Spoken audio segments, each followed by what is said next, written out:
آپ چونکہ ٹائم مختصر ہے تو مجھے مختصراً یہ بتائیے کہ نیوزی لینڈ کے اندر جو واقعہ ہوا، کیونکہ سب اس پہ بات کر رہے ہیں اور بات ہونی چاہیے اس پہ، لیکن ہم مختصر سے وقت میں ذرا مختلف انداز میں بات کریں گے۔ نیوزی لینڈ پارلیمنٹ میں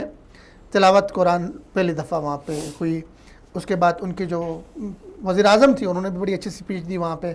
اس کے بعد انہوں نے اعلان کیا ہوا ہے جمعے کو وہاں کے ریڈیوز اور وہاں کے ٹی وی چینل سے اذان نشر ہوگی، ان کی خواتین مسلمانوں سے اظہار یکجہتی کے لیے حجاب پہنیں گی۔ تو یہ ایک اچھا انوائرمنٹ، اچھا ماحول وہاں بن رہا ہے دعوت کے لیے، تبلیغ کے لیے، اسلام کی طرف لوگ مائل ہو رہے ہیں۔ لیکن خطرہ یہ ہے کہ اس سارے ماحول کو خراب کرنے کے لیے کوئی ایسا واقعہ نہ ہو یورپ میں، خاص کر یو کے میں یا اس میں فرانس میں، جس سے یہ سارا جو ماحول بنا ہے اس کو خراب کیا جائے گا۔ اس میں عالمی اسٹیبلشمنٹ بھی استعمال ہو سکتی ہے۔ تو آپ کے کیا خدشات ہیں، آپ کس نظر سے دیکھتے ہیں؟ آپ نے بڑی اچھی نشاندہی کی ہے۔ پہلی چیز تو جو ہے نا، میں ذرا یہ جو گورے دہشت گرد نے جو حملہ کیا تھا، تو اس کے بعد آپ نے دیکھا متواتر سے 2-3 ممالک کے اندر اور بھی جو ہے کبھی کسی میں چاقو زنی ہوئی ہے، ایک میں یو کے میں ہتھوڑا گروپ نے تھوڑا گروپ ہوا، ناروے کے اندر ہوا ہے مسئلہ، پھر ایک ٹرین پہ حملہ ہوا ہے، یعنی کہ ایک تسلسل ہے۔ یہ کسی فرد واحد کا اس میں گروپ بھی شامل ہے، گروہ ہے، ایک سوچ ہے، فکر ہے، یہ بہت سے گروہ ہیں جو مل کے یہ کام کر رہے ہیں۔ تو یہ نیوزی لینڈ کی تاریخ کے اندر بھی میرا خیال ہے پہلی دفعہ اس طرح کا کوئی مسئلہ ہوا ہے۔ تو نیوزی لینڈ کی جو پرائم منسٹر ہے،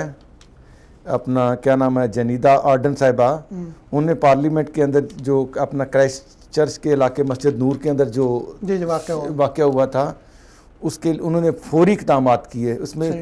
نیوزی لینڈ کی حکومت کو یہ خراج تحسین جاتا ہے کہ ایک واقعہ تو ہو چکا ہے، لیکن اس واقعے کے بعد جو انہوں نے رد عمل کیا وہ جو ہے وہ قابل رد عمل بہت عوام کا بہت اچھا ہے، حکومت کا اور ان کے اداروں کا بہت اچھا ہے۔ لیکن اس میں ایک اور چیز ہے، میں تھوڑا سا اس سارے میں اگر تھوڑے سے اور سوال ملاؤں آپ کے ساتھ، اس سارے رد عمل میں بہت اپریشیٹ کرنا چاہیے، وہ اصل جو واقعہ تھا وہ پیچھے گیا۔ اصل وہاں پہ 50 لوگ شہید ہوئے ہیں، وہ ذرا پیچھے گیا، وہ ساری چیزیں سامنے آئی کہ جی نیوزی لینڈ کے وزیر اعظم نے اب وہ دیکھیں نا اب وہ کیا ہوتا ہے۔ اب وہ ایک تو یہ پورے عالم ایسے لگتا تھا کہ جیسے یہ عالم اسلام سے نفرت کا اظہار ہے، کوئی اس کی دشمنی ذاتی تو نہیں تھی۔ اس نے ایک مسجد میں جا کے ٹارگٹ کیا ہے، مسجد میں اس نے پھر اور اس کے نظریات، اس کے پھر اس بندے نے کیا کیا، سب سے دکھی بات مجھے لگی ہے، اس نے سب کو ای میل کی ہے، یعنی کہ اس نے اس کو پبلش کیا کہ جی میں یہ کام کرنے جا رہا ہوں۔ اس نے 70 سے زیادہ جو ہے ای میل کی ہیں مختلف لیڈرز کو کی ہیں۔ پھر اس نے وہ جو ہے کیمرہ سوشل میڈیا آن کر کے اپنا سوشل میڈیا پہ گیا ہے، گن فائر کی ہیں، اس نے بندے مارے ہیں جو لائیو جو ہے ٹی وی پہ سوشل میڈیا پہ آیا ہے۔ پھر ایک مسجد سے نکل کے دوسری مسجد جس کا فاصلہ 5 کلومیٹر تھا، وہاں پہ جا کے اس نے یہ کیا ہے۔ پھر اس کے بعد تیسرے پہ جانا تھا جہاں پہ پکڑا گیا ہے۔ تو جو ہم ابھی نیوزی لینڈ کی وہ جو آپ نے وہ بات کی ہے کہ وہ جس طرح کا وہ انہوں نے ایکشن کا ریئیکشن دیا ہے کہ پارلیمنٹ میں قرآن پاک کی تلاوت کی ہے جو سورۃ البقرہ کی آیت نمبر 153 سے لے کے 156 تک تھی، جس میں ایمان والوں کو صبر کی تلقین کی گئی ہے۔ اور اس کے بعد اس نے السلام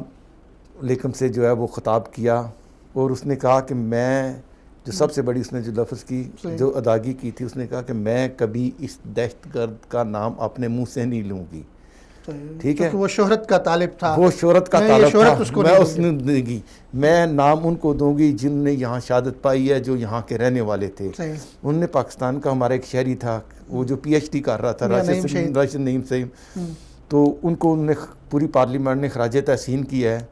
اور پاکستان کو انہوں نے کہا کہ ہمارے 9 پاکستانی وہاں پہ وہ شہید بھی ہوئے ہیں اس واقعے کے اندر۔ تو انہوں نے یہ کہا کہ پاکستان کے شہری نے ایک بہت اچھا عمل کیا، اس نے اس واقعے اور ہمارے ہاں بھی اس کو جو ہے پاکستان میں بھی اس کو ایوارڈ دینے کی دیا جا رہا ہے، جبکہ انہوں نے یہ بھی کہا کہ وہ اس کا جو دہشت گرد تھا وہ ہمارے ملک سے اس کا کوئی تعلق نہیں تھا، وہ پلا بڑا بھی آسٹریلیا میں تھا، وہ وہیں کا تھا۔ تو انہوں نے کہا جی اس کو، جیسے آپ نے پہلے بتایا کہ اس کو جو دہشت گرد تھا اس کو ساری جو سب سے بڑی جو چیز تھی وہ اس کو خود ستائشی تھی، وہ کہ میرا نام مجھے شہرت ملے۔ تو انہوں نے کہا جی انشاءاللہ تعالیٰ وہ کبھی ایسا جو ہے نا اس کو نہ شہرت ملے گی نہ اس کا نام لیا جائے گا۔ اور جس طرح جمعے کا انہوں نے بتایا کہ اس جمعے کو وہ مساجد کے اندر لوگوں نے اسلام قبول بھی کیے، بہت کر رہے ہیں، اور یہ دیکھو نا ایک عمل ہو گیا، لیکن اس سے بڑی بات جو ہے نا جیسے آپ نے کہا کہ ایک تبلیغی عمل بھی شروع ہو گیا، اور لیکن